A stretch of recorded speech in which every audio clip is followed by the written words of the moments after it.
Di sini saya akan menjelaskan tentang siklus menstruasi. Yang pertama itu ada praovulasi.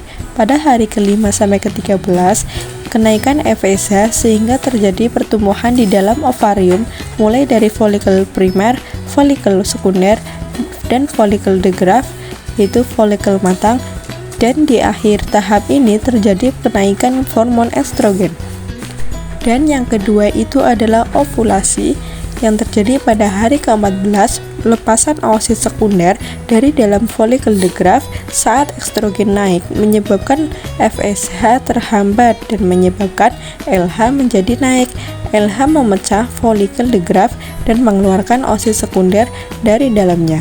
Oosit sekunder bergerak menuju ke oviduk, sedangkan bekas folikelnya tertinggal di dalam ovarium.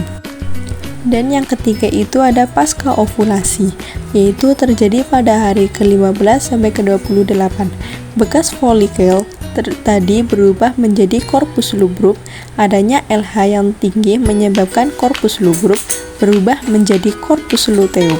Korpus luteum merangsang sekresi progesteron yang menyebabkan dinding rahim endometrium mengalami penebalan. Dan yang keempat itu ada menstruasi. Menstruasi ini berlangsung selama 4-6 hari. Apabila tidak terjadi fertilisasi, maka korpus luteum akan mengalami degenerasi menjadi korpus albikal. Korpus albikal tidak dapat merangsang sekresi estrogen dan progesteron sehingga menyebabkan peluruhan endometrium. Dan selanjutnya ada menstrual cycle, yaitu siklus menstruasi akan terjadi apabila sel telur yang dihasilkan oleh ovarium sedang dibuahi oleh sperma. Dan menstruasi ini terjadi ketika hormon ovarium, estrogen dan progesteron pada kadar terendahnya. Fungsinya untuk menjaga ketebalan dinding rahim ketika dia anjlok atau turun akan terjadi menstruasi. Dan selanjutnya ada fase folikuler.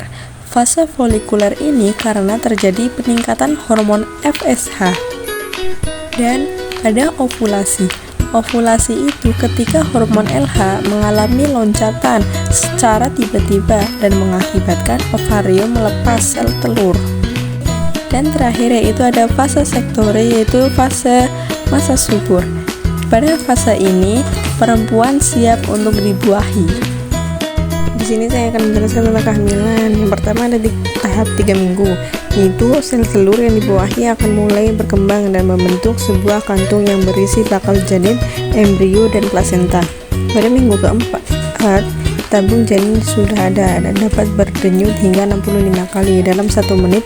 Janin berukuran 0,6 cm.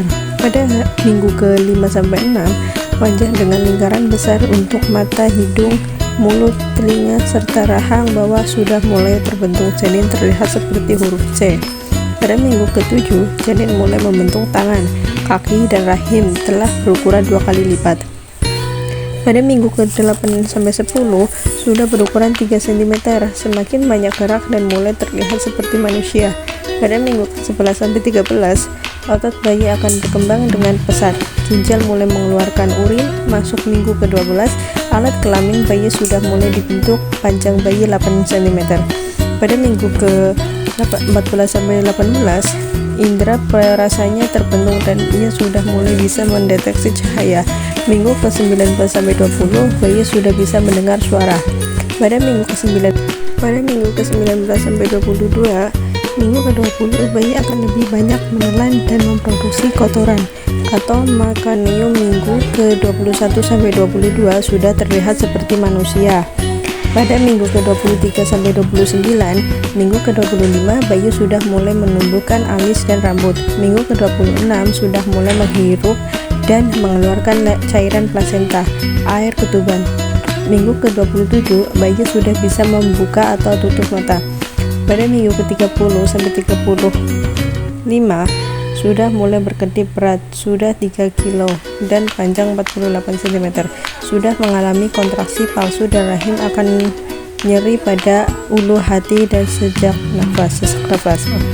Pada minggu ke-36-41 sudah mulai turun ke area panggul. Sudah terlihat seperti manusia sempurna dan lengkap dan menunggu kapan terjadinya kontraksi dan sampai melahirkan. Saya wassalamualaikum bro.